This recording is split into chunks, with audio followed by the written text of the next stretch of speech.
INCU presenta Horizon Tech, una ventana al futuro, a la tecnología, a los creadores, visionarios y disruptores que están cambiando el mundo hoy. Conducido por Roberto Carlos. Rock.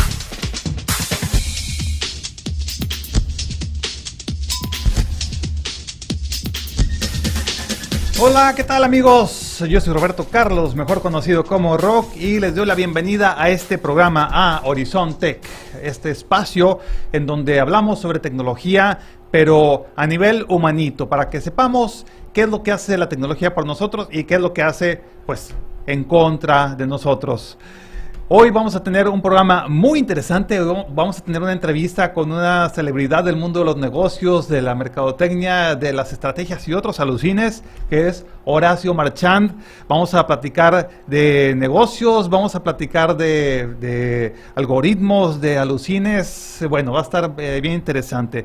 Horacio es una verdadera mente que explora con profundidad a las empresas y a los negocios, y eso es lo que queremos hacer hoy, para ver cómo introducimos y cómo vivimos la tecnología y cómo no sufrimos en esta nueva realidad que estamos viviendo. ¿Listos? ¡Comenzamos! Bueno, aquí ya estamos de regreso en Horizon Tech, y hoy es un día especial porque hoy es cierre de temporada. Sí, hoy se termina la primera temporada de Horizon Tech. No te preocupes que vienen 2 semanas en donde hacemos un resumen de lo más importante, de lo más padre de los últimos capítulos. Y bueno, y después empezaremos ya con la segunda temporada con cosas muy, muy divertidas. Entonces, hoy es un programa especial para mí porque, bueno, ya estuvimos algunos capítulos, estuvimos hablando desde ciberseguridad hasta campeonatos de robots y, bueno, y temas de videojuegos. Hablamos desde inteligencia artificial hasta el futuro del trabajo, y hay una liga muy interesante entre esos dos temas. Hablamos mucho de LinkedIn como plataforma digital que utilizamos para el trabajo, y también hablamos mucho de Elon Musk y de todas sus tonterías y sus locuras y cómo nos divierte, y bueno, y también otras cosas interesantes que hace, como los viajes espaciales y el futuro de la transportación. Hoy es el cierre de esta temporada. Ya nos divertimos mucho en este tema, y hoy, pues bueno, vamos a cerrar esta temporada con esta entrevista que me gusta mucho, que vamos a platicar con Horacio Marchand. Ya les platiqué todo una capa, como una cebolla, así como una capa de muchas capas que hay entre nosotros como humanos, que nos platicamos así de frente a frente, y todo lo que hay que pelar para llegar a la esencia del ser humano y cómo eso conecta con la tecnología. Esto es el programa de hoy. Espero que te guste, espero que te diviertas, espero que aprendas mucho, porque esta entrevista viene con todo. Vamos a continuar, y por lo pronto continuamos en este programa con la entrevista en Horizon Tech. ¿Listo? Nos vemos ahorita en un momento. Plataforma digital, comunicación alterna, posibilidades ilimitadas. INCU, espacio comercial. Volvemos.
Si hay una cosa que aprendimos durante esta pandemia es que el mundo no será el mismo después del COVID-19.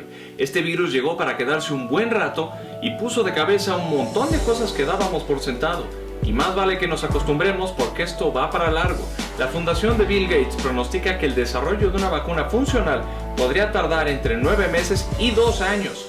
Las líneas aéreas afirman que no recuperarán el mismo volumen de ventas sino hasta 2022. Entonces, ¿qué va a pasar en este tiempo? Mucha gente está preocupada por su salud y con sobrada razón.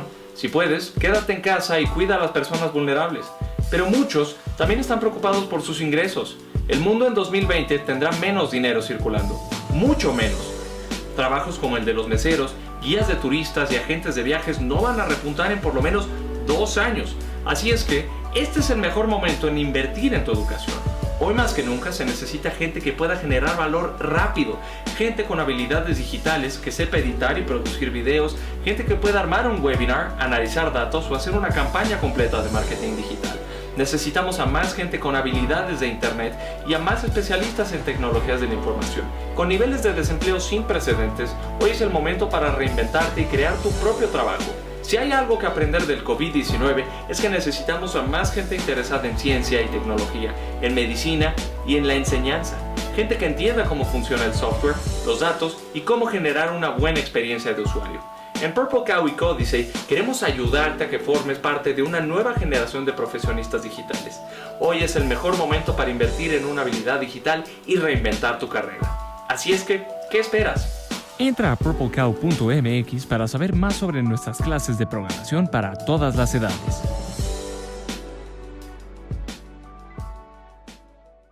Estamos de regreso con más de INCU, Comunicación sin Límites.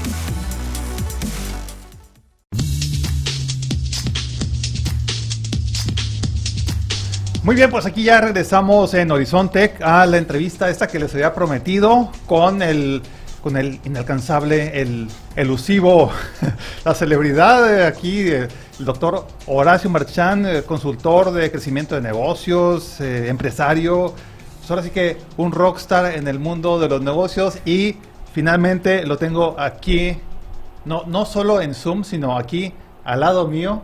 Muchas Bienvenido, gracias. bienvenido Horacio. Gracias, Roberto, qué honor, muy amable, gracias.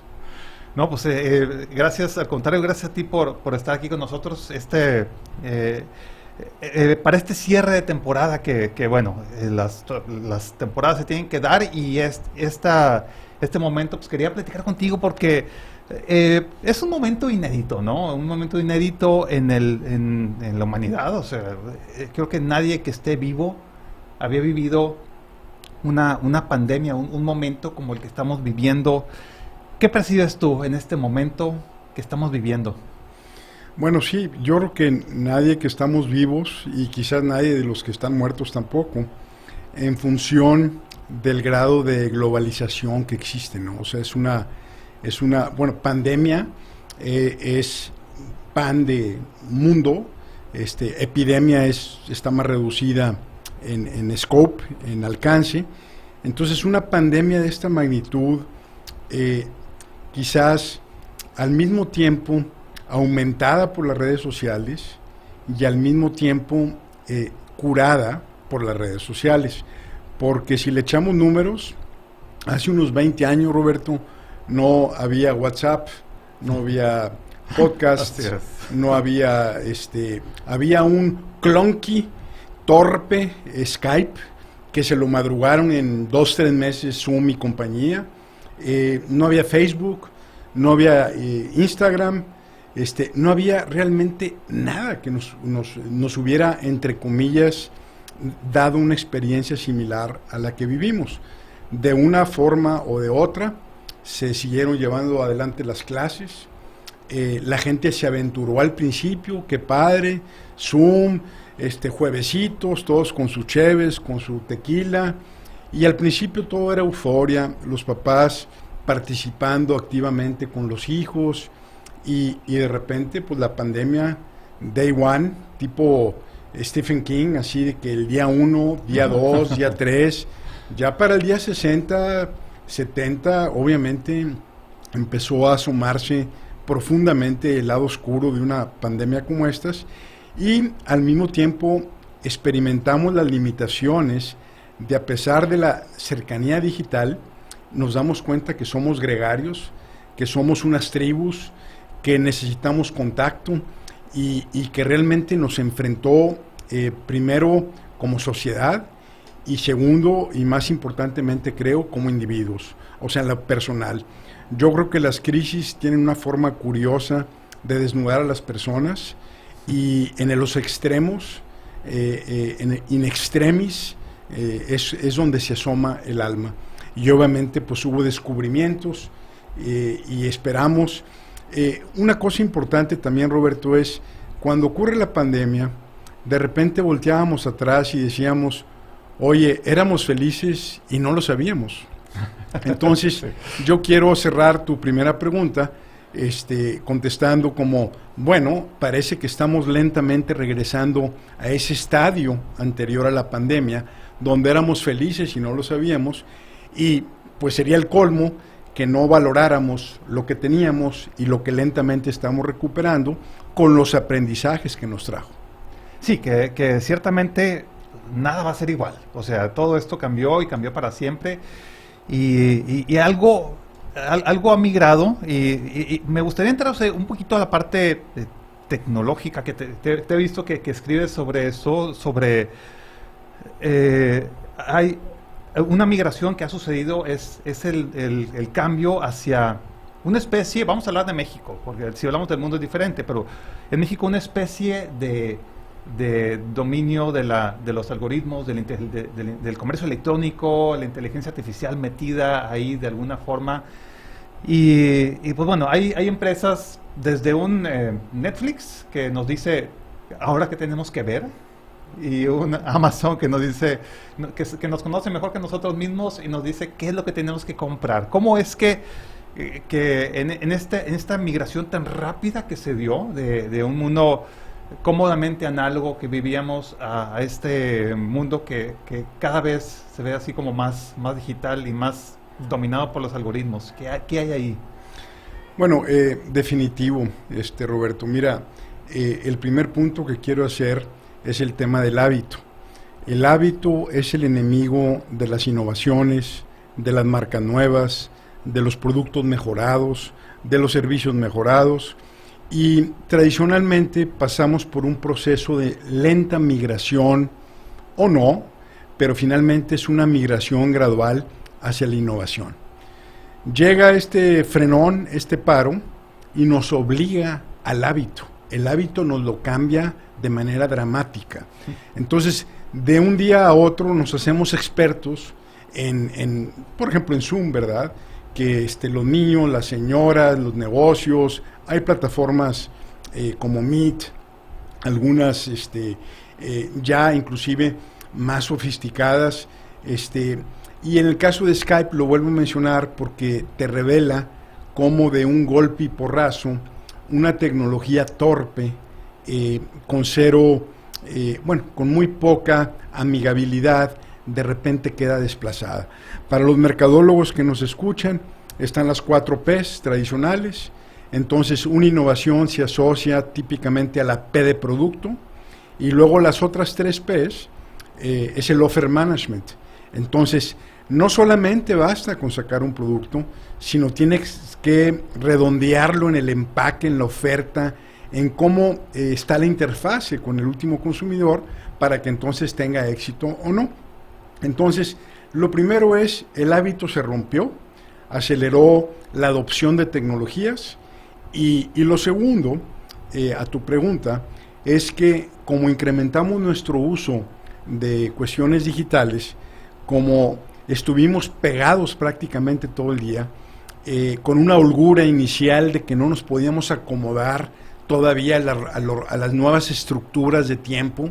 Hay gente que terminó trabajando más, hay gente que obviamente terminó trabajando menos, hay gente que le costó trabajo sus horarios, alcohol, pornografía, realmente yo creo que hubo de todo, broncas personales, broncas internas, de pareja. Ha sido una aventura impresionante. Entonces, al estar más expuestos a la tecnología, más pegados a las pantallas, ocurren 2 cosas.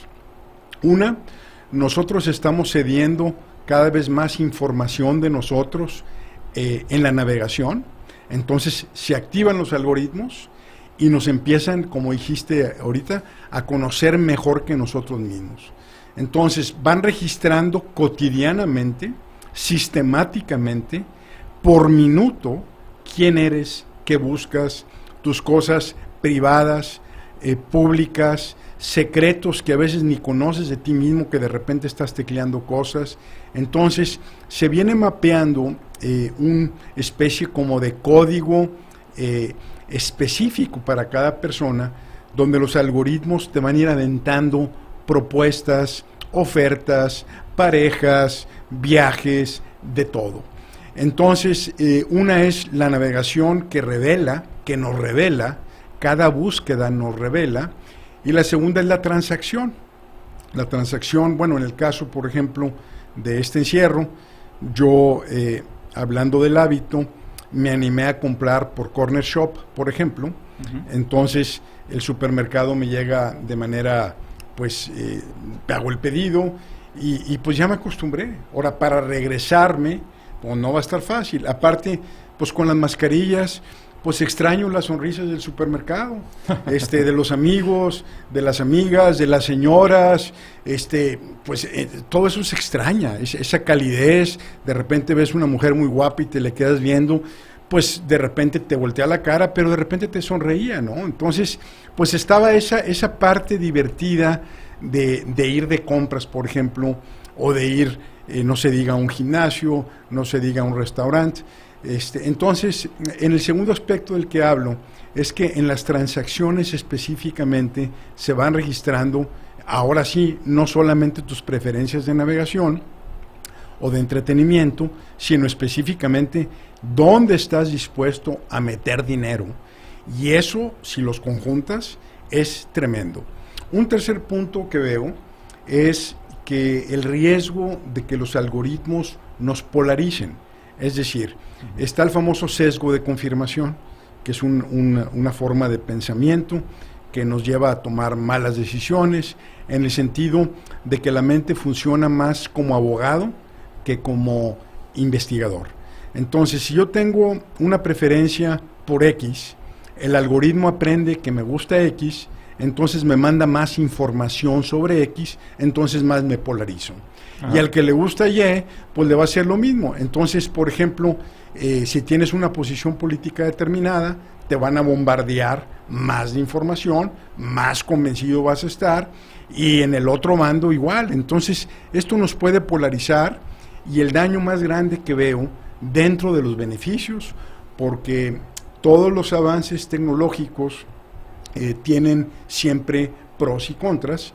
En el lado negativo que estoy asociando, dentro de los beneficios de la comodidad o de la conveniencia, pues está que a la gente la va a hiper especializar. Entonces te vas a hacer experto en tu sesgo y vas a perder un conocimiento generalista, y entonces esa es una cosa que me preocupa, en el sentido de decir, oye, vamos a estar polarizados todos. Y el último punto es, bueno, ¿quién diablos es el dueño de los algoritmos? ¿Se van a regular o no?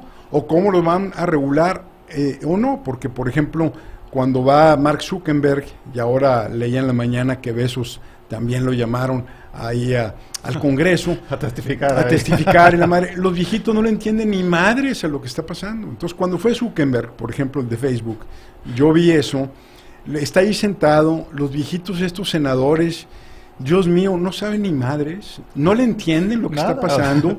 Entonces, ¿y cómo es que Facebook obtiene dinero? Pues anuncios, le dicen. Pues sí, no. Entonces, está súper sabroso y súper interesante. Sí, y bueno, y hablas de Facebook, que definitivamente es una de las fuentes de influencia muy grandes. También está, por ejemplo, Amazon, que es del otro grupo. O sea, si dividimos por grupos, están el Bezos, están el Zuckerberg, están el Larry Page y Sergey Brin con su YouTube, el cual tú estás viendo videos que originalmente buscas, y luego estás viendo algo de ciencia que te gusta y luego ves uno que de la Tierra plana, a ver qué es esto, y que te empiezan así, te metes por rabbit hole, por el agujero del conejo y de repente estás con teorías de conspiración y tú dices, ¿cómo me metí aquí? ¿Y por qué me sugieren ¿Cómo llegué eso? aquí? Exacto. Y que es una de las principales críticas, ¿no? Que los far rights, o sea, estos extrema derecha, son muy inteligentes para sugerir ese tipo de videos y por lo tanto provocan este sesgo. Ahora, esto quiere decir ¿qué es lo que nos depara ahorita? Pensando como consumidores, ¿qué nos depara? ¿Estamos perdiendo libertad como consumidores? Al momento, por ejemplo, de que le decimos, Alexa, quiero papel sanitario, y ya sabe qué papel te va a comprar, ya ni siquiera decides tú eso. Exacto. Pues mira, el tema de la libertad es bien complejo, ¿verdad? Empezando por ahí. Sí, o sea, es súper complejo. Prepandemia, pretecnología, el tema del libre albedrío, filosóficamente, metafísicamente, ¿será posible realmente? ¿O estamos realmente determinados por sistemas y subsistemas, por, digamos, códigos culturales, por mitologías culturales que nos imponen ciertas creencias que de manera automática introyectamos? Introyectar es del Gestalt, que significa en esencia tragarte, devorarte. Entonces, bajo esa perspectiva, pues es un tema complicado, pero para hacer sentido de lo que me preguntas, en el sentido de que si los algoritmos nos van a acotar más en nuestra libertad, pues tengo dos ideas. Una de ellas es, bueno, quizás vamos a terciarizar o subcontratar o delegar ese tipo de cuestiones a un algoritmo o Alexa, para efectos de que nos podamos nosotros entonces enfocar a esquemas, espero, más creativos, más espirituales, de mejora personal, más saludables, y entonces realmente nos ahorre tiempo. Pero esto, Roberto, tú que eres mercadólogo también, me hace pensar, por ejemplo, en lavadoras. En las lavadoras se decía, oye, pues se les va a acabar la chamba a las mujeres. Pues no. O por ejemplo, el esquema de se va a acabar el papel con el esquema digital, pues tampoco. Entonces, a final de cuentas, el tema de la libertad quizás pueda plantearse como que va a resolver ciertas cosas de manera automática para dejarnos más tiempo para ser mejores personas. Hay gente que se rebela, conozco 2, 3 personas y literalmente avientan el teléfono. Ajá. Yo lo apago a las 6 de la tarde, o sea, a las 6, 7 de la tarde apago el teléfono, que Dios los bendiga. A mis hijos tienen el teléfono de mi departamento, mi mamá tiene el teléfono de mi departamento y se fregó. Nadie más lo tiene. A ti, si quieres, te lo doy con mucho gusto, pero el punto es que yo a esas horas hago unplug porque no me quiero cargar de cosas. Y hasta el día siguiente, después de leer mis periódicos, después de tomar mi café, de fumarme 2 palitos de incienso, aromas diferentes y todo, prendo el teléfono nuevamente para recibir el bombardeo. Entonces, el esquema para los rebeldes quizás es, pues, no, decirle no a las pantallas, renunciar a los beneficios de la tecnología y también evitarte los perjuicios asociados que trae la tecnología, como todo, ¿no? Pros y contras. Ahora, bueno, es que ahorita que dijiste que, bueno, yo hablaba de que los algoritmos pues, muchas veces nos quitan libertad porque toman decisiones por nosotros, y con tu reflexión me di cuenta que sí es cierto, o sea, esto es prepandemia, o sea, no, en realidad alguna vez fuimos libres, en realidad. Es una gran pregunta eso. ¿Alguna vez tomamos nuestras propias decisiones o fuimos influenciados por nuestros padres y luego por la publicidad y luego por las recomendaciones de la aplicación, donde le creemos más a un extraño que jamás hemos visto que a nuestro hermano o que a alguien que... Ese es otro sesgo. Hay cientos de sesgo. El sesgo es de decir a este o a esta lo oigo todo el tiempo. Por ejemplo, una pareja que lleva muchos años de casada, o ¿verdad? Entonces llega el momento donde hablas y ya no te escuchan. porque ya me tienes hasta el gorro, ya me sé lo que vas a decir. Por ejemplo, los hijos hacia sus padres y nosotros hacia los nuestros, es lo mismo. Entonces, efectivamente, cuando hay tanta familiaridad, de repente el cerebro se apaga. Pero es una paradoja y amerita un programa completo esto de la libertad. Sí. Está muy sabroso el tema. Ahí nos echamos uno de esos. Ahora, a mí hay una parte de ti que se me hace así como muy fascinante, que es precisamente el doctorado que tienes. Es un doctorado en mitología, ¿cómo se llama? Es un doctorado en psicología profunda con énfasis a mitologí.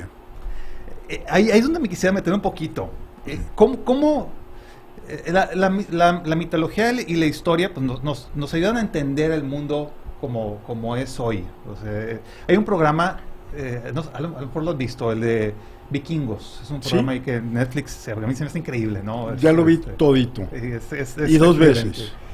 Y hay una escena que no sé si todo el mundo la haya captado bien, pero está este rey, uno de los ingleses, no me acuerdo el nombre del rey, y que está el otro que es así como el francés, que dice, no, que se la pasa leyendo sus tonterías y que no sirven para nada, leer no sirve para nada.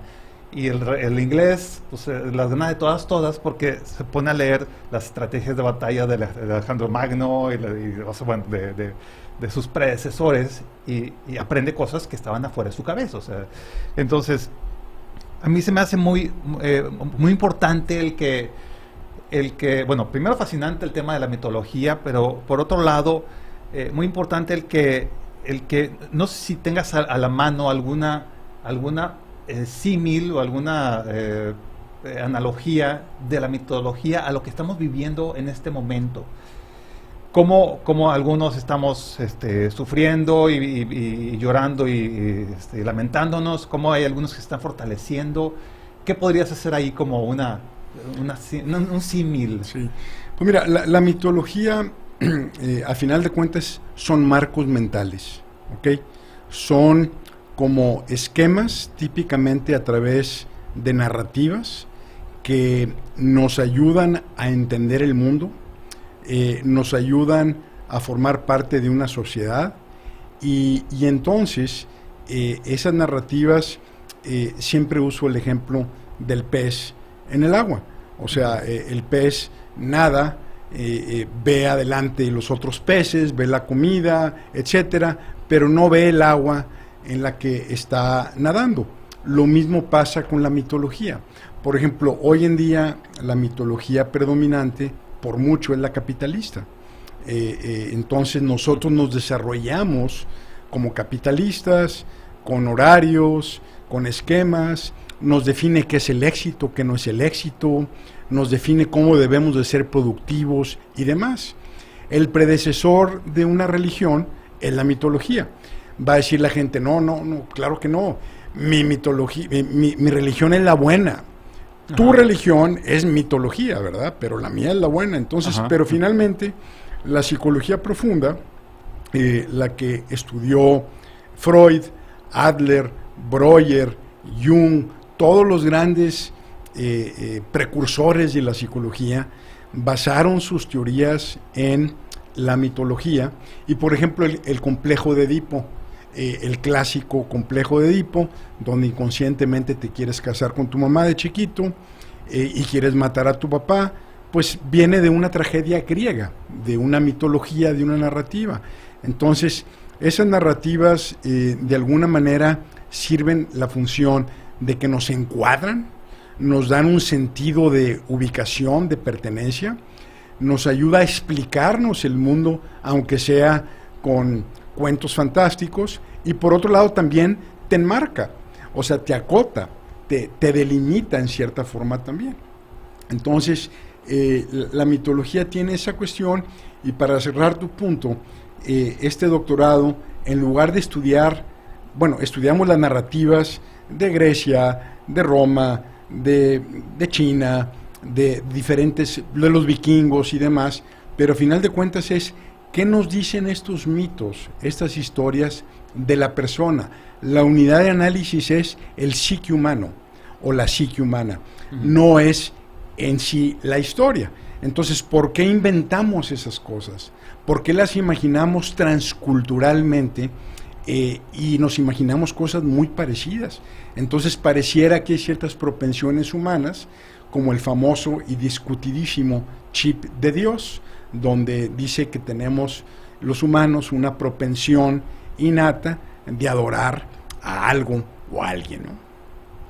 O sea, es una necesidad que tenemos y ciertamente pues todo lo que es mitología, incluso todo lo que es historia, y lo pongo así con ciertas dudas, porque la historia la escribe alguien, ¿no? Claro. Casi siempre el que gana.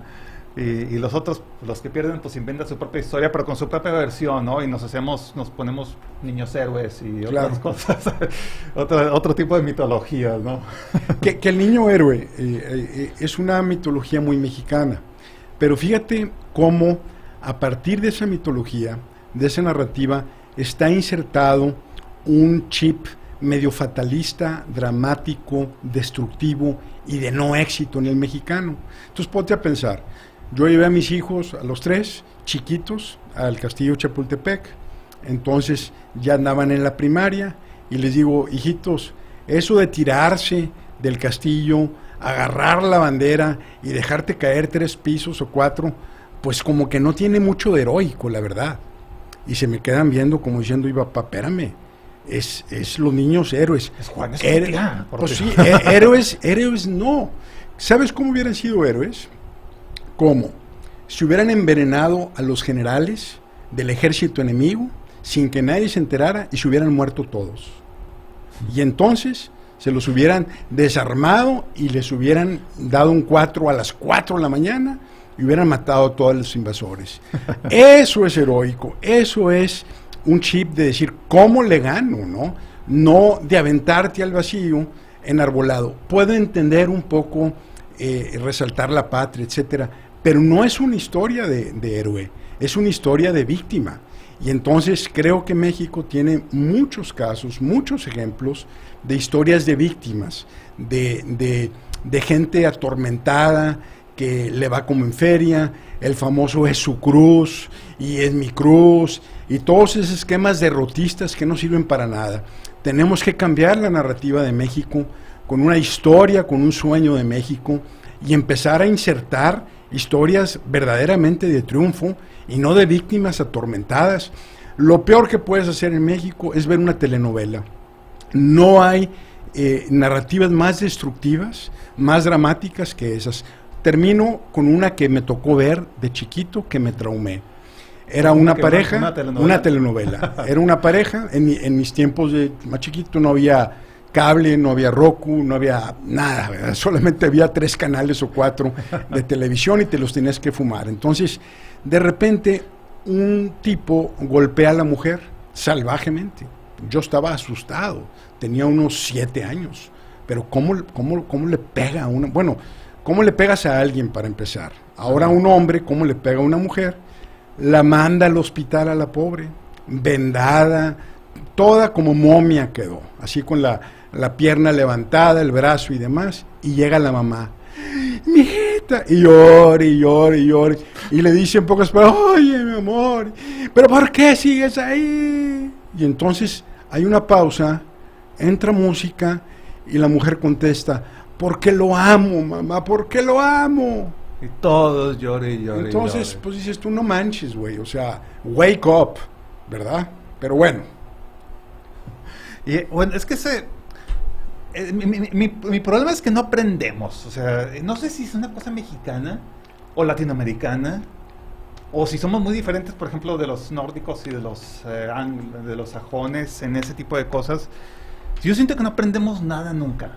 Y por eso tenemos así, escogemos el presidente que escogemos, y bueno, también los gringos no se cuecen aparte, ¿eh? Okay, sí. También tienen su... Y en el mundo, parece que los políticos... sí, hay una especie de regresión ahí, bueno, a lo mejor es un ciclo que se está cumpliendo, quizás, no sé. Pero yo siento que no aprendemos y que ahorita de lo que estamos viviendo... Si bien hay un precedente que el más cercano así mundial pues puede ser la gripe española, que ni siquiera era española, que nació en Kansas, como todas las cosas malas, dicen. Uh-huh.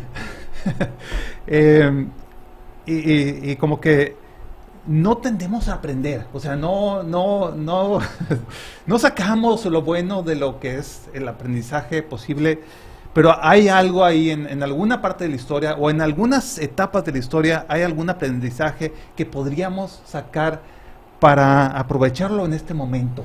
¿Qué crees tú que sería eso? Mira, es un gran punto. Voy a hablar de lo que sí tenemos en México para, digamos, hacer un contrapeso a mi comentario anterior de que tenemos que ser más vigilantes de las narrativas y de los cuentos que nos contamos. Nos tenemos que contar cuentos de héroes, de aquellos que rompen con la maldición, y no cuentos de víctimas, donde estamos constantemente victimizados. Y bueno, ahorita voy a hablar un poquito de eso. Y en el esquema de la repetición, Roberto, mira, yo creo que la gran síntesis, una forma de ver la síntesis de la vida humana, es que evolucionamos o repetimos. Esa es. Y lo ves a nivel individual, que vamos a terapia por las mismas razones, que tenemos hábitos destructivos, que nos peleamos con la gente que queremos y con la que no queremos por los mismos motivos, y hay una como condena de la repetición. Si me permites, estoy escribiendo un libro que se llama Poder Personal, espero publicarlo este año, y un capítulo completo del libro se llama La maldición de la repetición. Entonces, estás right on the money con el tema de la propensión humana de repetirse a sí misma, y tiene explicaciones metafísicas, de energía adaptativa, psicológicas. Me las voy a ahorrar porque son 5 o 6, y no quiero capturar el tiempo, pero a mí el tema de la repetición me ha fascinado. Se me hace que realmente ese es el dilema a nivel personal y es el dilema a nivel de un país. ¿Cuándo cambian los países? ¿Cuándo eventualmente le damos la vuelta? Hay casos enormes, ejemplos muy particulares de líderes. Yo creo que los cambios en un país vienen de los líderes, de los caudillos. Las minorías activas son las que mueven a las mayorías desorganizadas. La historia está escrita de un grupo reducido de personas que manejan al mundo simplemente por el hecho que se organizan. Entonces, creo que la transformación de un país tiene que venir de un caudillo, porque las transformaciones no son a través de las instituciones. Las instituciones y la burocracia lo que quieren es preservarse y repetirse. Ajá. Tienen que ser los líderes que cambien los esquemas. China, muere Mao, llega el chaparrito Deng, tiene un apellido raro. ¿El actual? No, antes de un chaparrito que cuando lo llevaron debe haber medido unos 50. Su primer nombre es Deng, o igual es su segundo nombre. Lo llevan a Estados Unidos por primera vez, lo llevan a Nueva York y le dicen, ¿a dónde quiere ir a conocer? Y la respuesta fue Wall Street. Yo quiero conocer Wall Street. Quiero comprar la mitología del capitalismo. Ajá. Entonces, este cuate hace un viraje de un país de 1.300 millones de chinos y donde dice, el futuro es por el capitalismo. Entonces, toda una nación, por este caudillo visionario, cambia completamente hacia el capitalismo. Y el resto es historia. Fue el que desarrolló Shenzhen como sí, todas las ciudades. Este fue el visionario que le dijo a toda China, pero él, en la soledad de su recámara, en la soledad de su escritorio, dijo, lo que le conviene a China es el crecimiento económico, porque está asociado a muchas cosas el crecimiento económico, no necesariamente todas positivas, obviamente, pero ahí, en la mente de este chaparrito, se construyó la historia del China moderno, que es una potencia y que va a pasos agigantados. Otro aspecto particular de China es que es una dictadura de partido, es sumamente eficiente en desplegar y no tiene las complicaciones que tienen las democracias, como India, que para mí es el siguiente China, pero no va a ser tan eficiente como China. Entonces, para regresar a tu pregunta, yo creo que sí podemos cambiar, pero creo que esa base de los caudillos iluminados, no mesías, obviamente, gente que tenga una inspiración adecuada y tenga esa capacidad. No mesías como algunos que conocemos ahorita, ¿verdad? Exacto. Que tienen su palabra y que con su voz los virus desaparecen y otras cosas. Bueno, sí. Y esos son como 5 programas, ¿verdad? Sí. ¿Qué te imaginas? Vamos a hacer, eso que te gustan así los viajes al futuro, ¿qué te imaginas que vamos a recordar?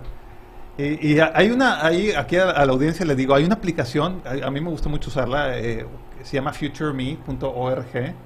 Te escribes una carta en el futuro y en el futuro, o sea, te contesta y te dice, oye, aquí está lo que escribiste hace 5 años, hace 10 años. Qué padre. Es increíble, es increíble. Ahora sí que puedes llevarte o gratas sorpresas o unas terribles decepciones, ¿no? ¿Qué crees que recordaremos? Que a lo mejor nos sirve este viaje en el tiempo como para visualizarnos un poquito desde afuera de la caja. Ahorita estamos todos metidos en la caja de la pandemia. ¿Qué crees que recordaremos así viendo hacia atrás? Oye, ¿te acuerdas hace 5 años cuando estábamos en la pandemia y que todo el mundo andaba como loco?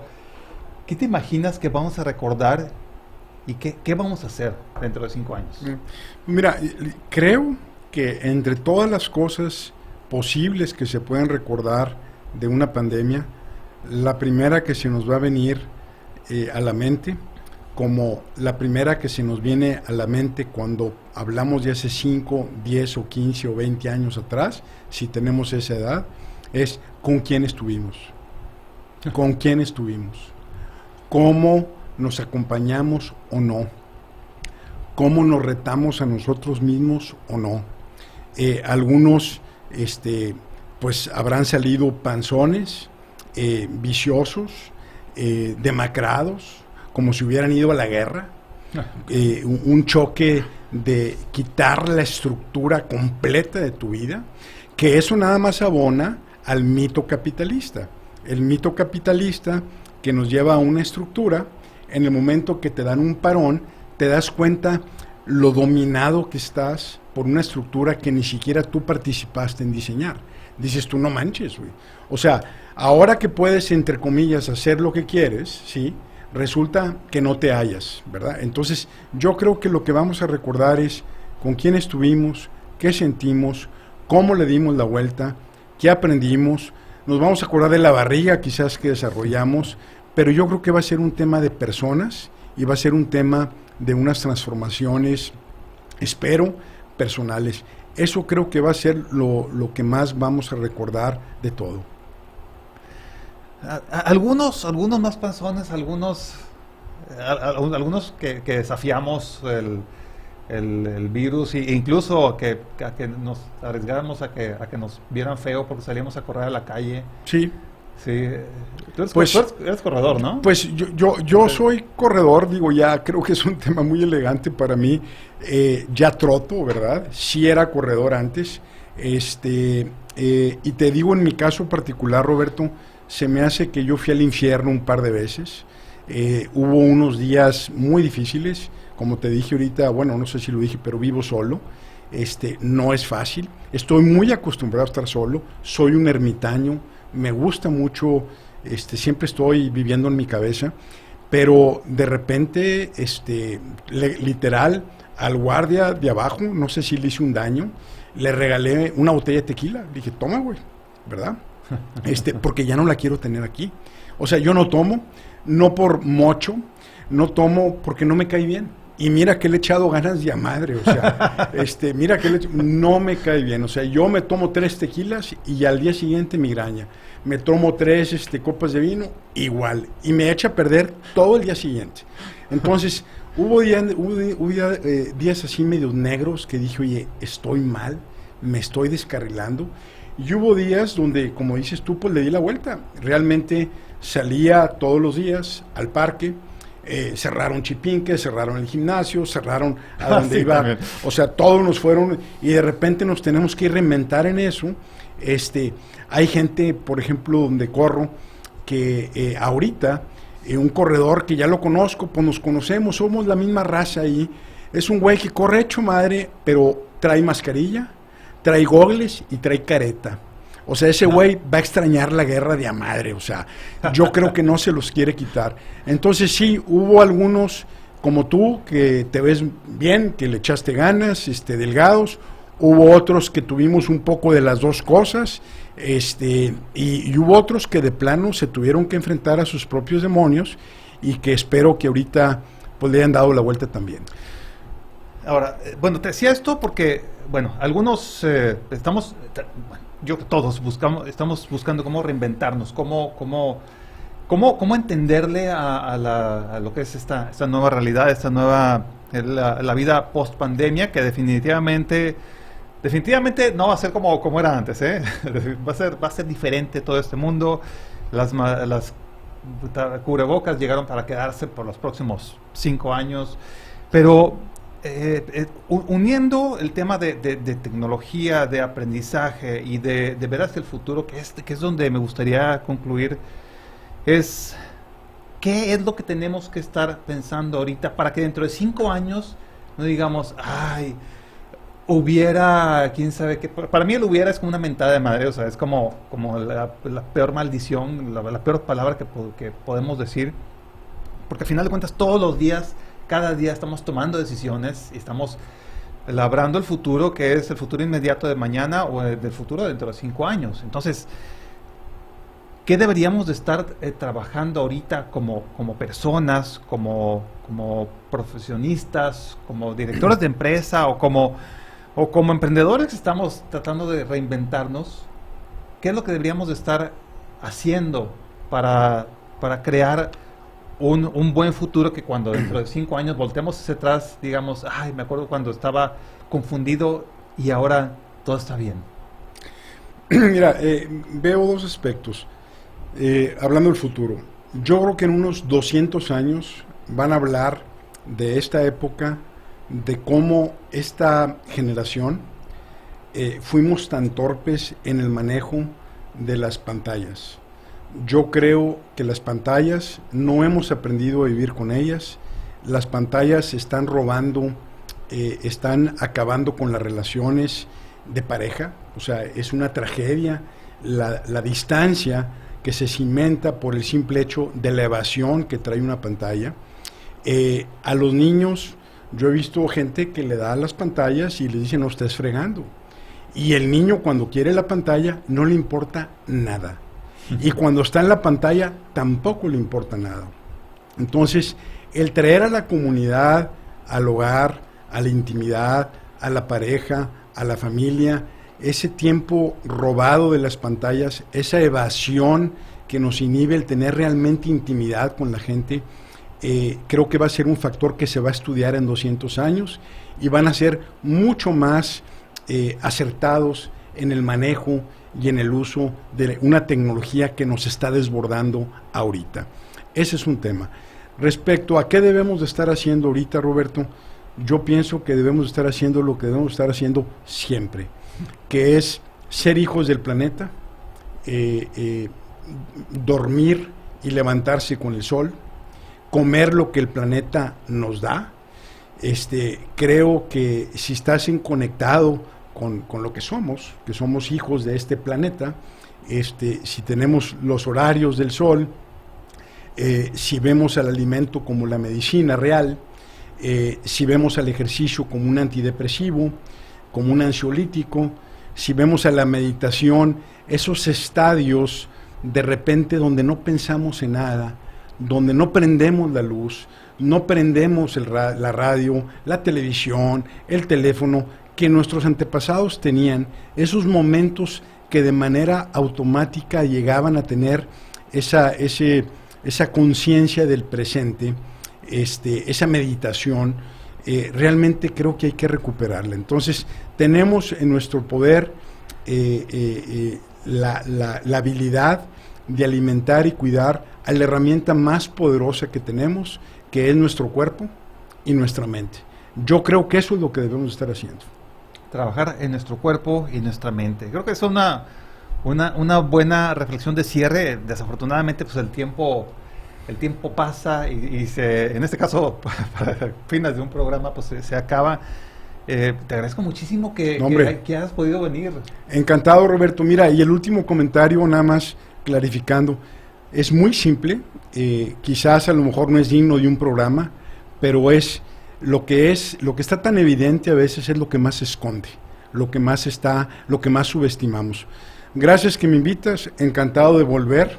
Felicidades porque cierras esta temporada. Si la vuelves a abrir, pues encantado de que me invites otra vez. No, hombre, con todo gusto. Sí, en 2 semanas, bueno, ahí haciendo la anotación aquí para la audiencia, este cierre de temporada, vienen 2 semanas en donde hacemos resumen de los 23 capítulos que estuvimos viviendo y que hay algo bueno en cada uno de ellos. Y además, mejor todavía, en lugar de chutarte los completos, pues ves así lo más importante de cada uno de los invitados que tuvimos. Pues aquí tuvimos... Como vieron, aquí tuvimos a Horacio Marchand.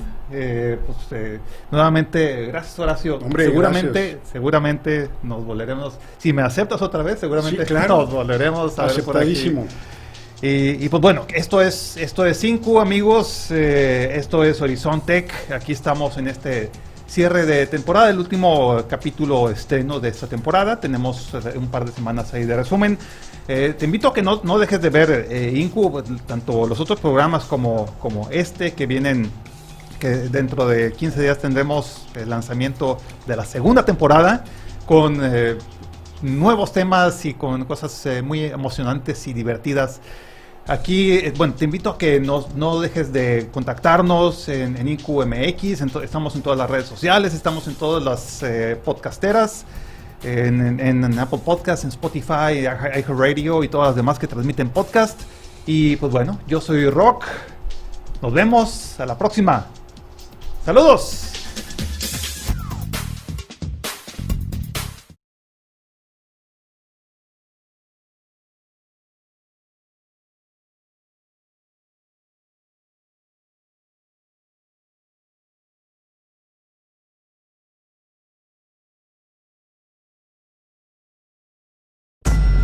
Esta fue una producción de INCU.